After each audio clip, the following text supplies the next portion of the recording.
अस्सलामुअलैकुम दोस्तों, कैसे हैं आप सब लोग। उम्मीद करता हूँ आप सब लोग ठीक ठाक होंगे, खैरियत से होंगे। दोस्तों, क्या आपको मालूम है कि अब हम पास्ट यानी माजी में भी देख सकते हैं। जी हाँ दोस्तों, नासा ने एक ऐसी मशीन यानी टेलीस्कोप तैयार कर लिया है जिसकी मदद से हम माजी में देख सकते हैं, जिसको बनाने में 30 सालों की शदीद तरीन मेहनत लगी है। तो दोस्तों चलिए मैं आज आपको वो टेलीस्कोप दिखाता हूँ। यही है वो टेलीस्कोप जो हमारी दुनिया से करोड़ों लाइट ईयर्स दूर गैलेक्सीज, स्टार्स और प्लैनेट्स के पास्ट में देखने की काबिलियत रखता है। वीडियो को आगे बढ़ाने से पहले आपसे गुजारिश है कि वीडियो को लाइक कर लें, चैनल सब्सक्राइब करके बेल आइकन के बटन को दबा दें ताकि हमारे आने वाली हर न्यू वीडियो आप तक जल्द से जल्द पहुंच सके। तो चलिए वीडियो को आगे शुरू करते हैं। दोस्तों, ये टेलीस्कोप नासा के साइंटिस्ट मुसलसल पिछले 30 सालों से बनाने के लिए शदीद मेहनत कर रहे थे, जिसको आज जेम्स वेब स्पेस टेलीस्कोप का नाम दिया गया है। $10 बिलियन यानी 75,000 करोड़ रुपए खर्च करके बनाया जाने वाला ये टेलीस्कोप हजारों इंजीनियर्स की खून पसीने की मेहनत का नतीजा है। ये दुनिया का सबसे पावरफुल और सबसे कॉम्प्लेक्स टेलीस्कोप है जो हमारे यूनिवर्स में करोड़ों अरबों साल पहले होने वाले वाकयात को देख सकेगा। और इसकी इसी खूबी की वजह से कुछ साइंसदान इसको टाइम मशीन का नाम भी दे रहे हैं। दोस्तों, नासा के पास अब एक ऐसी चीज आ गई है जिसकी वजह से अर्थ और इस यूनिवर्स के पोशीदा राजों से अनकरीब पर्दा उठने जा रहा है। आप भी सोच रहे होंगे कि करोड़ों अरबों साल पहले जो कुछ इस यूनिवर्स में हुआ है, आखिर वो ये टेलीस्कोप कैसे देख सकेगा। तो चलिए मैं आपको सबसे पहले ये समझा देता हूँ कि आखिर ये टेलीस्कोप काम कैसे करेगा और हम इसके जरिए क्या क्या देख सकेंगे। लेकिन ये जानने के लिए ज़रूरी है कि हम पहले ये जान लें कि हमें चीज़ें नज़र कैसे आती हैं। मैं आपको आसान अल्फाज में समझाता हूँ कि जब हम किसी अंधेरे कमरे में दाखिल होते हैं तो हमें कुछ भी नज़र नहीं आता, लेकिन जैसे ही लाइट ऑन होती है तो हमें सब कुछ दिख जाता है। इसका ये मतलब हुआ कि जब कमरे में अंधेरा था तब भी वो सारी चीज़ें वहीं कमरे में ही मौजूद थी, लेकिन हमें नज़र नहीं आ रही थी। लेकिन लाइट ऑन होने के बाद जब लाइट तमाम चीज़ों से रिफ्लेक्ट होकर हमारी आंखों पर पड़ी तब हमें सब कुछ दिखना शुरू हो गया। यानी हमारे किसी भी चीज़ को देखने के लिए लाइट का होना लाजमी है। दोस्तों, आइंस्टाइन की थ्योरी के मुताबिक लाइट 3 लाख किलोमीटर पर सेकंड की स्पीड से सफर करती है।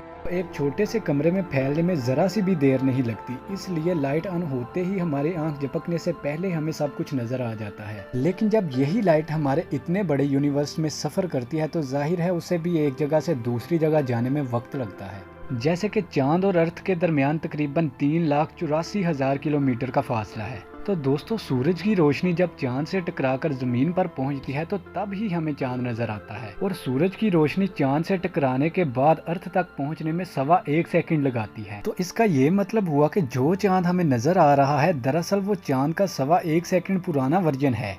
यानी जिस हालत में चांद 1.25 सेकंड पहले था हमें वो नजर आ रहा है। दोस्तों, ये तो था चांद जो कि अर्थ से काफी ज्यादा करीब है। दोस्तों, ये जो बहुत दूर चमकता तारा आप देख रहे हैं ये सैटर्न है, जो कि हमारे ही सोलर सिस्टम का एक प्लेनेट है। जमीन से लेके सैटर्न यानी ज़हल तक का फासला तकरीबन 160 किलोमीटर है। लाइट जो कि 3 लाख किलोमीटर पर सेकंड की स्पीड से सफर करती है, इसको ज़हल से जमीन तक आने में पूरे 5,333 सेकंड्स लगते हैं।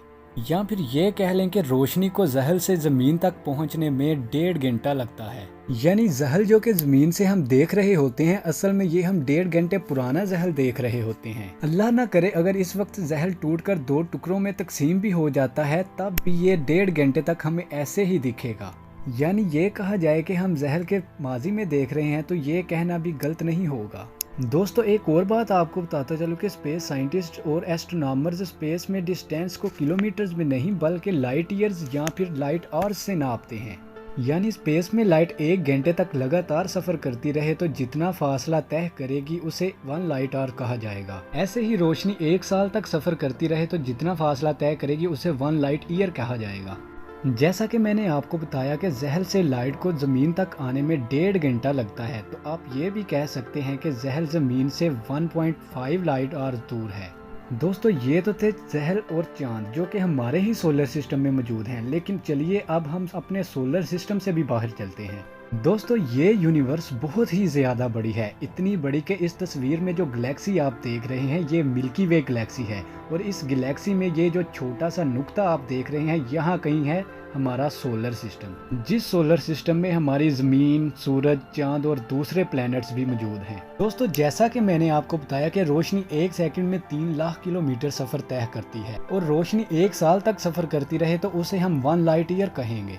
तो ये मिल्की वे गैलेक्सी इतनी ज़्यादा बड़ी है कि अगर रोशनी इसके एक कोने से सफ़र करना शुरू करे तो इसको मिल्की वे गैलेक्सी के दूसरे कोने तक पहुंचने के लिए 25,000 लाइट ईयर्स लग जाएंगे। लेकिन दोस्तों हैरान करने वाली बात यह है कि ऐसी अरबों गैलेक्सीज इस यूनिवर्स में मौजूद हैं, लेकिन हमारी आंखें उन्हें देख नहीं सकती। वो इसलिए कि इतना दूर होने की वजह से उनकी रोशनी इतनी ज़्यादा कम है कि हमारी आंखें उस रोशनी को देख ही नहीं सकती। लेकिन फिर भी उन गैलेक्सीज और उनमें मौजूद प्लैनेट्स को देखना हो तो फिर इस्तेमाल किया जाता है टेलीस्कोप। अब आप ये सोच रहे होंगे कि जब हमारी आंखें उस रोशनी को नहीं देख सकती तो आखिर एक मशीन कैसे देख सकती है। चलिए इस बात का जवाब भी मैं आपको दे देता हूँ। दोस्तों टेलीस्कोप के अंदर एक कर्व्ड शेप यानी मुड़ी हुई शक्ल का एक शीशा लगा होता है जो थोड़ी सी भी लाइट को एक पिन पॉइंट फोकस पर रिफ्लेक्ट करता है, जिससे बहुत ही धीमी लाइट भी मल्टीप्लाई हो जाती है। जो टेलीस्कोप जितनी ज्यादा लाइट इकट्ठी कर पाएगा वो इतनी ही ज्यादा दूर स्पेस में देख सकेगा। दोस्तों अब हम जरा बात करते हैं हबल्स टेलीस्कोप की।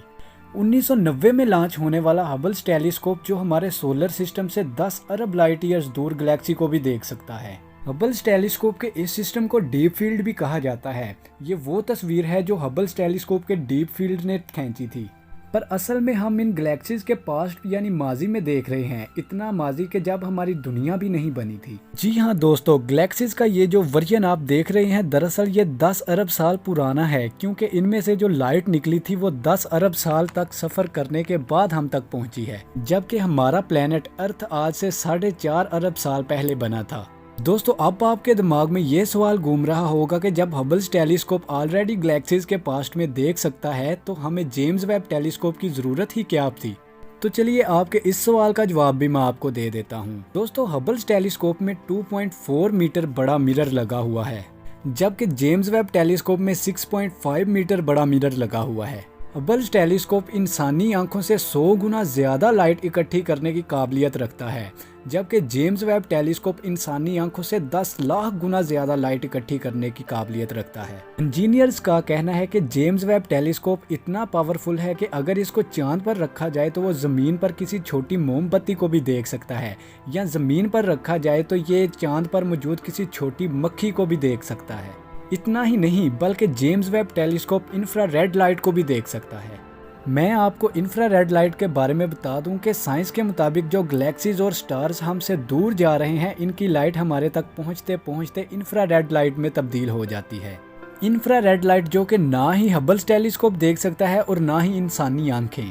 तो दोस्तों जेम्स वेब टेलीस्कोप से हमें उन गैलेक्सीज का भी पता लग जाएगा जो यूनिवर्स में मौजूद तो हैं लेकिन हम उन्हें देख नहीं सकते। दोस्तों इस टेलीस्कोप का शीशा 18 हिस्सों में इस तरह बनाया गया है कि जब इस टेलीस्कोप को स्पेस शटल में डाला जाए तो तब इसका शीशा फोल्ड हो सके और स्पेस में एक खास मुकाम पर जाते ही इसके मिरर को दोबारा खोल दिया जाएगा। दोस्तों जेम्स वेब टेलीस्कोप का मेन मकसद इंफ्रारेड लाइट को ही देखना है, इसलिए इसका स्पेस में ठंडा होना बहुत ही ज्यादा जरूरी है।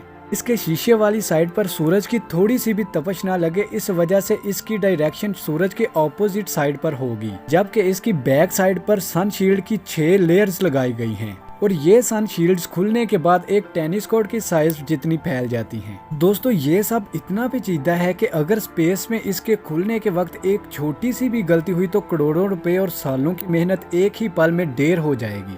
25 दिसंबर 2021 को जेम्स वेब टेलीस्कोप को स्पेस में हमेशा के लिए भेज दिया गया है। जेम्स वेब टेलीस्कोप को जमीन से 15 लाख किलोमीटर दूर एक पॉइंट पर पार्क किया गया है जिसको L2 पॉइंट कहा जाता है।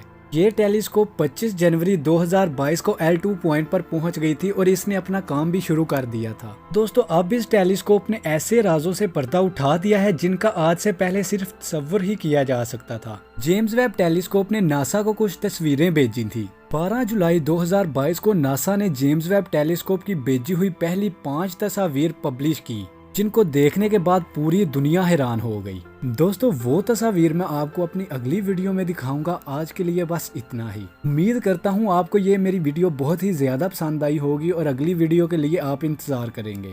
तो दोस्तों अगर आपको आज की हमारी ये वीडियो पसंद आई है तो प्लीज़ वीडियो को लाइक कर दें, चैनल सब्सक्राइब करके बेल आइकन के बटन को दबा दें ताकि हमारी आने वाली हर न्यू वीडियो जल्द से जल्द आप तक पहुँच सके। शुक्रिया।